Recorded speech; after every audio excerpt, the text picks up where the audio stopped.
Buenas tardes, doctor. Espero que tenga un muy buen día. A continuación voy a hablarle sobre las formas extraordinarias de concluir un proceso. Para ello tenemos lo que es el allanamiento, el desistimiento, el retiro de la demanda, la transacción, la conciliación, el desistimiento y el abandono como formas extraordinarias de conclusión de proceso. La misma doctrina señala que en otras ocasiones la terminación precipitada del proceso viene motivada por acontecimientos que tienen un carácter distinto, es decir, unas veces porque el proceso puede quedar sin objeto, como ocurría de producirse de la muerte de las partes en un proceso matrimonial, otras porque se puede producir la conclusión de ambas partes en una sola, como ocurría por la muerte de la parte siendo la contraria su único heredero, y si éstas aceptasen la herencia, otras porque al transcurrir el tiempo sin desarrollar la actividad procesal puede producirse como caducidad de la instancia, lo que el COGEP lo llama abandono. Estas formas extraordinarias de conclusión del proceso es que el mismo se trunca, o sea que ya no es necesario o imposible jurídicamente su terminación tras la terminación completa y normal del mismo.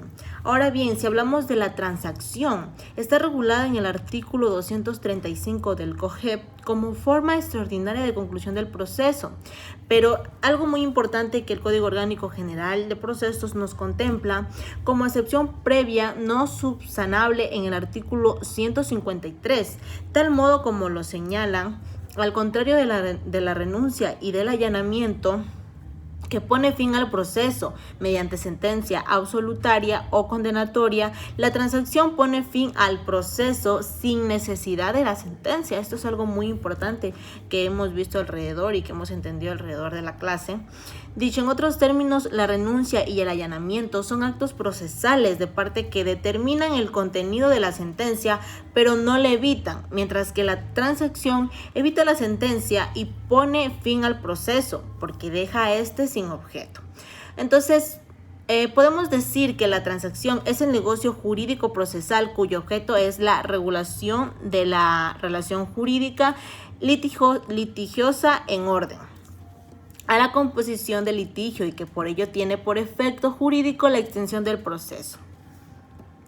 Ahora bien, cuando nos referimos a efectos de la transacción, sobre efectos de la transacción judicial no produce los efectos de cosa juzgada en primer lugar porque dicha eficacia está reservada tal y como sabemos a los actos judiciales decisorios en el fondo y en el último extremo al estar sometida a la transacción, a la acción de nulidad, aun cuando diéramos a la cosa juzgada un sentido no técnico jurídico, habría que concluir afirmando que no tiene un carácter inmutable ni pertenece a la transacción, pues como todo negocio jurídico que produce eficacia material, determina solo y exclusivamente las relaciones jurídicas interpartes, eficacia que nada tiene que ver con la cosa juzgada.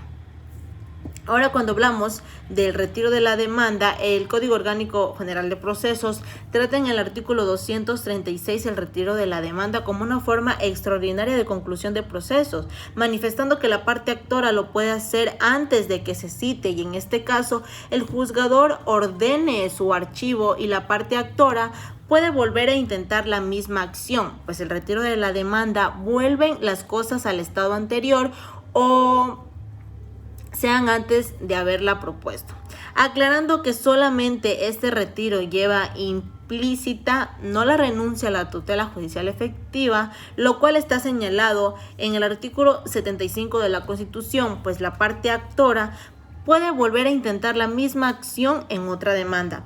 Cuando hablamos de desistimiento, está regulado en el artículo 237 al 240 del Código Orgánico General de Procesos.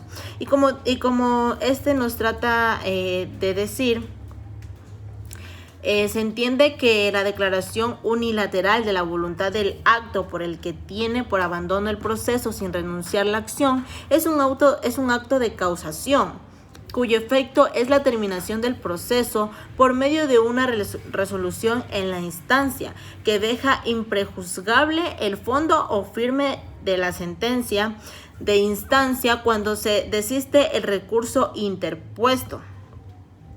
Cuando hablamos de el allanamiento, está regulado en el Código Orgánico General de Procesos en el artículo 241 al 244 y es una manifestación de conformidad con la petición contenida en la demanda hecha por el demandado. Es decir, en cualquier momento del proceso, por tal, el allanamiento es la declaración del demandado de que la demanda está jurídicamente formada. Así, una declaración positiva sobre los hechos alegados por el actor en su demanda y exclusivamente una aceptación pura y simple de lo que se pide por el demandante.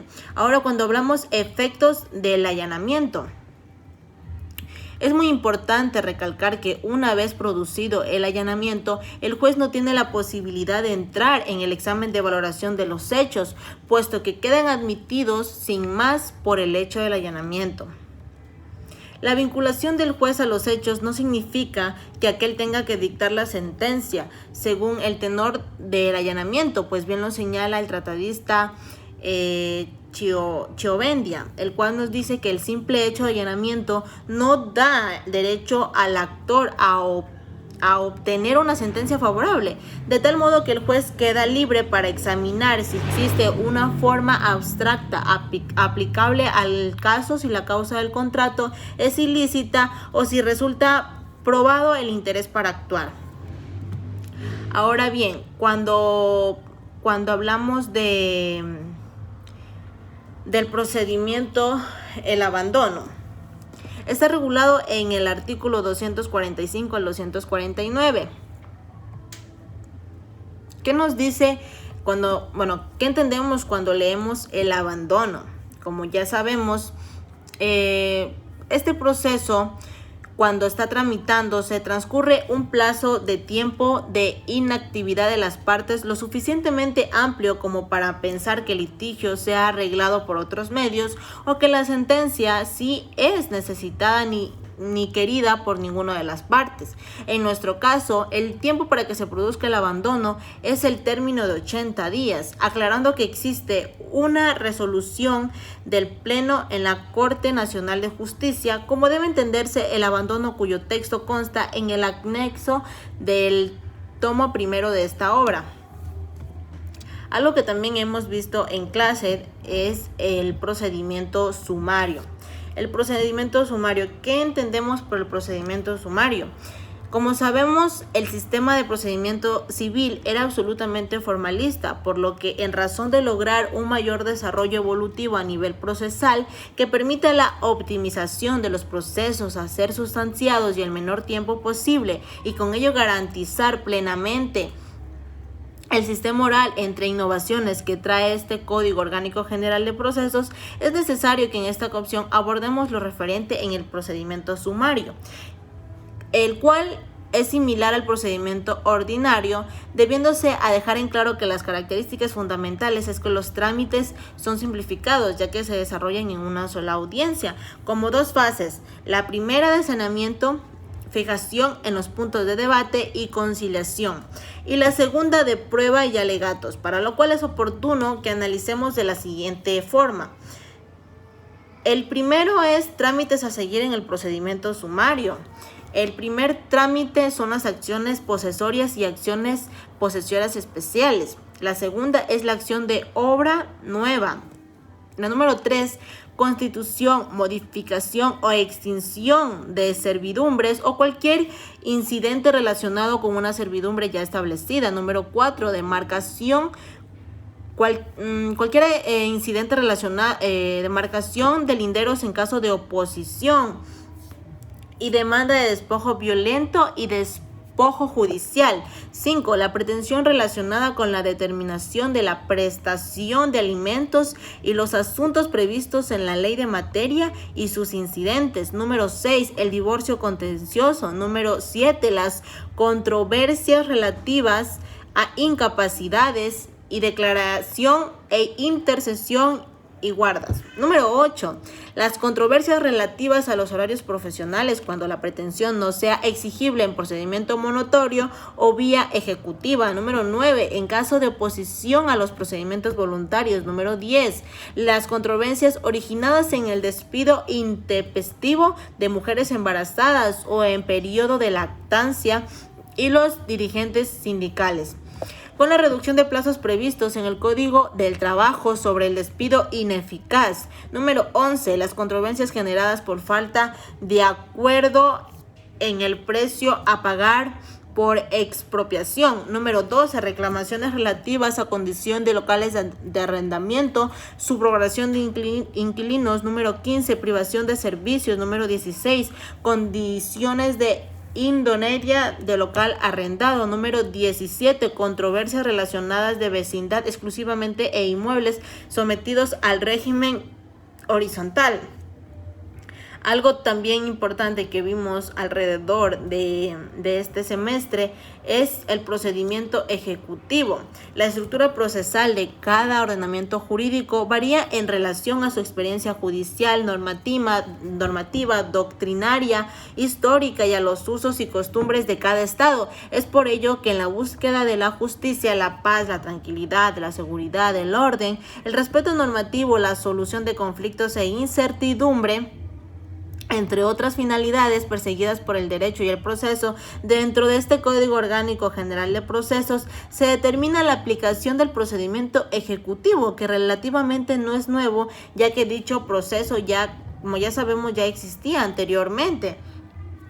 Proceso que deviene de la estructura tradicional del derecho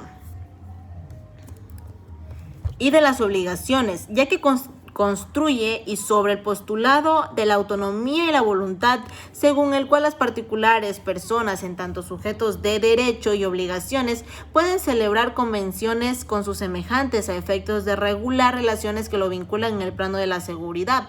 No obstante, el procedimiento ejecutivo es un procedimiento de naturaleza contencioso de aplicación general o especial que tiene por objeto velar el cumplimiento de una obligación indebutida que el deudor no cumplió oportunamente, por lo cual es necesario que analicemos de la siguiente manera. Clasificación de los títulos ejecutivo y procedencia. Previo a efectuar esta delimitación es necesario hacer alusión. ¿Quién determina que el juicio ejecutivo es un juicio especial, sumario y provisional? Primero, porque tiene una tramitación propia. Lo segundo, porque es un juicio breve en su tramitación. Y lo último, porque la sentencia que en él recae durante cierto tiempo no produce la excepción de cosa juzgada, ya que puede ser controvertida en juicio ordinario. Esta definición nos conlleva a fijar que hace referencia al proceso confluir en el entendimiento de que se equivoca una actividad mediante la cual se obtiene un resultado, y generalmente se suele asociar con el concepto de procedimiento y en ningún ámbito. Esto es más evidente como en el derecho procesal, ya que basta recordar que nuestro derecho procesal se refiere a procedimientos, siendo oportuno entonces proceder a delimitar cuáles son los títulos ejecutivos, mismos que son aquellos que siempre contengan obligaciones de dar o hacer, entre las cuales el Código Orgánico General de Proceso delimita que son los siguientes: la declaración de parte hecha con juramento ante una o un juzgador competente. La número 2, copia y la compulsa auténticas de las escrituras públicas. Número 3, documentos privados legalmente reconocidos por decisión judicial. Número 4, letras de cambio. Número 5, pagarés a la orden. Número 6, testamentos. Número 7, transacción extrajudicial. Número 8, los demás a los que otras leyes otorguen el carácter de títulos ejecutivos. Bueno, doctor, muchas gracias por su atención. Ha sido un semestre de mucho aprendizaje. Gracias por todas sus enseñanzas y esto ha sido todo. Muy amable.